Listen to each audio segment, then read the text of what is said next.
मेरे YouTube page astronaut पर आपका स्वागत है। नमस्कार, मैं हूं नरेश कुमार। सबसे पहले उन दर्शकों का धन्यवाद जिन्होंने पेज को सब्सक्राइब किया है, पेज के वीडियोस को शेयर कर रहे हैं, लाइक कर रहे हैं और कमेंट बॉक्स में हमें अपनी राय भी लगातार भेज रहे हैं। दोस्तों, आज के वीडियो में देवगुरु बृहस्पति की बात करेंगे। ये साल का सबसे बेस्ट गोचर होने जा रहा है इस 2026 का। गुरु उच्च के होने जा रहे हैं, गुरु कर्क राशि में आएंगे। ऐसा इवेंट 12 साल बाद होता है क्योंकि गुरु का जो राशि चक्र है, गुरु एक साल में राशि पूरी करते हैं, 12 साल बाद घूम के अपनी कर्क राशि यानी कि जो उच्च राशि है वहां पर आते हैं। तो इस साल ये अच्छी चीज होने जा रही है, ये ब्लेसिंग वाली चीज है, बहुत सारी राशियों के लिए ब्लेसिंग वाली चीज है। गुरु कर्क में आएंगे 2 जून को। हालांकि गुरु एक साल में एक राशि पूरी करते हैं, लेकिन चूंकि गुरु इन दिनों शीघ्रगामी गति से चल रहे हैं, तो अल्टीमेटली क्या होगा, गुरु इसी साल में 31 अक्टूबर को सिंह में आ जाएंगे दोबारा। ऐसा नहीं है कि गुरु का गोचर 6 महीने का हो गया या 5 महीने का हो गया, 2 जून को आए, जून जुलाई अगस्त सितंबर अक्टूबर 5 महीने का, ये ऐसा नहीं होता। ये होगा साल का ही, लेकिन होगा क्या, यहाँ पर सिंह में आएंगे, वक्री होंगे, मार्गी होंगे, फिर 24 जून को, फिर 24 जनवरी को 2027 को फिर दोबारा कर्क में आ जाएंगे, फिर रहेंगे 24 जून तक कर्क में। तो साइकिल पूरा साल का है, लेकिन इन 3 महीनों में नवंबर का महीना पूरा है, दिसंबर का है, जनवरी के 24 दिन है, इन 3 महीनों में सिंह में रहेंगे, लेकिन टोटल कर्क राशि में ही 9 महीने रहेंगे। तो यहां पर गुरु के इस गोचर का क्या फल होगा इस पे विचार करेंगे। लेकिन गुरु का जो गोचर होता है वो 5 राशियों के लिए अच्छा होता है, और ये जो वीडियो आप देखेंगे, इस वीडियो को आप देखेंगे चंद्र कुंडली के लिहाज से। गुरु का गोचर कुंडली में दूसरे भाव में, 5वें भाव में, 7वें भाव में, 9वें भाव में और 11वें भाव में अच्छा होता है। गुरु इतने इंपॉर्टेंट ग्रह हैं, आपकी कुंडली में 12 भाव होते हैं। दूसरा भाव धन का भाव होता है, उसके कारक गुरु हैं। 5वां इजी गेंस का बुद्धि विवेक का भाव होता है, उसके कारक गुरु हैं। हायर एजुकेशन का ये भाव होता है, उसके कारक गुरु हैं। 9th हाउस आपका भाग्य स्थान होता है, अध्यात्म से जुड़ा हुआ भाव होता है।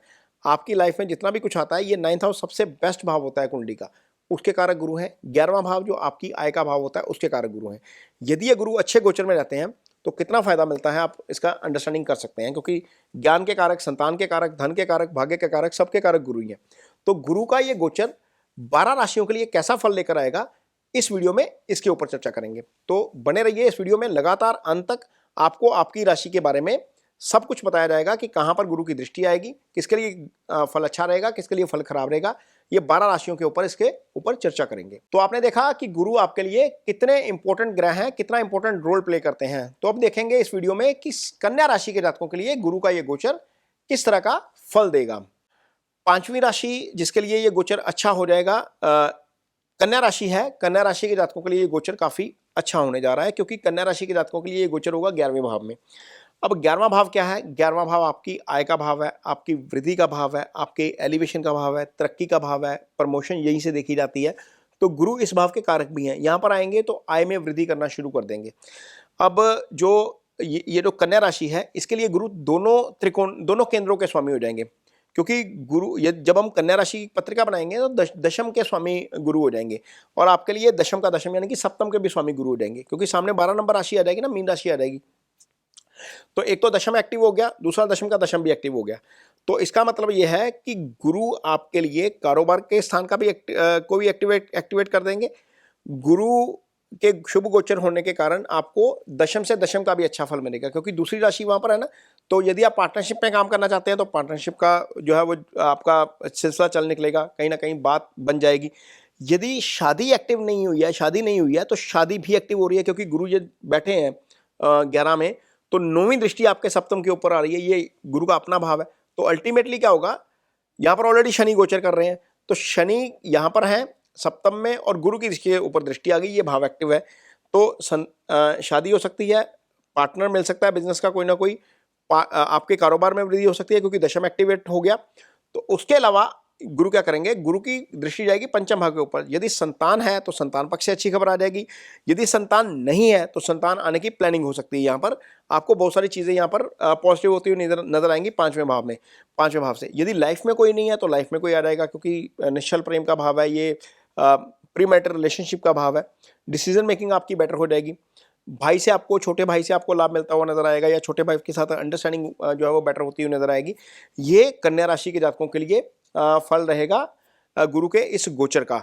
यदि आपकी कुंडली में गुरु की स्थिति कमजोर है, तो गुरु की स्थिति को इम्प्रूव करने के लिए कुछ रेमेडीज शास्त्रों में दी गई हैं, तो वो रेमेडीज जरूर करनी चाहिए। मान लीजिए आपका गुरु राहु केतु एक्सिस पे है, गुरु लगन कुंडली के छठे, आठवें, 12वें में पड़ा हुआ है, गुरु शनि मंगल से पीड़ित है, या गुरु खराब स्थिति में है, रेट्रोगेशन में है, अस्त है ना, तो आपको गुरु की रेमेडीज जरूर करनी चाहिए। तो गुरु की सबसे अच्छी रेमेडीज क्या होती है? अपने टीचर की रिस्पेक्ट करिए, सबसे अच्छी रेमेडी, क्योंकि गुरु है ना वो। दूसरा गुरु की रेमेडी होती है, गुरु ज्ञान के कारक हैं।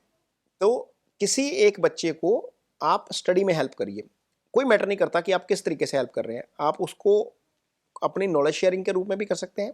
कोई बच्चा मान लीजिए को पढ़ना चाहता है, उसको आपके पास समय है, आप उसको एक सब्जेक्ट में असिस्ट कर सकते हैं, कुछ भी कर सकते हैं। 10 रुपए की पेंसिल लेके दे सकते हैं, स्कूल का बैग लेके दे सकते हैं, स्कूल की यूनिफॉर्म लेके दे सकते हैं, स्टेशनरी लेके सकते हैं, या उसकी स्टडी में हेल्प कर सकते हैं। ये गुरु का ही काम है। किसी को ज्ञान देना, किसी को ज्ञान में हेल्प करना, ये गुरु का काम है। तो ये रेमेडीज आप कर सकते हैं, ये इजी रेमेडी है जो आसानी से की जा सकती हैं। अदरवाइज गुरु के जो मंत्रास होते हैं, ओम ब्रह्म बृहस्पताय नमः, उसका जप किया जा सकता है, 1 माला डेली करिए, वो आपके लिए अच्छा है। पीली वस्तुओं का दान किया जा सकता है, पीले फूल दान किए जा सकते हैं, पीला कपड़ा दान किया जा सकता है, ये गुरु की रेमेडीज होती हैं। या फिर आप ये कर सकते हैं कि गुरु का स्टोन पहन सकते हैं। यदि बहुत कुछ नहीं करना चाहते, आपके पास पैसा है, तो पुखराज पहन लीजिए इस इंडेक्स फिंगर में। लेकिन पुखराज तभी पहनिएगा यदि आपकी कुंडली में गुरु 6, 8, 12 में नहीं बैठे। यदि 6, 8, 12 में बैठे हैं तो गुरु की ये रेमेडी मत करिएगा, इसको लॉक कर दीजिएगा, ये साइड पे रख दीजिएगा। क्योंकि यदि गुरु 6, 8, 12 में है लगन कुंडली में, तो छठे, 8वें, 12वें का प्रभाव ले जाएगा, फिर वो पुखराज आपके लिए नेगेटिव फल भी कर सकते हैं। तो ये कुछ गुरु की रेमेडीज हैं जो आपको करनी चाहिए यदि कुंडली में गुरु की स्थिति अच्छी नहीं है। ये वीडियो आपको कैसा लगा, इस पर कमेंट बॉक्स में अपनी राय जरूर दीजिए। यदि वीडियो अच्छा लगे तो इसे शेयर जरूर करिए, पेज को सब्सक्राइब जरूर करिए। इसके साथ ही मुझे दीजिए इजाजत। नमस्कार।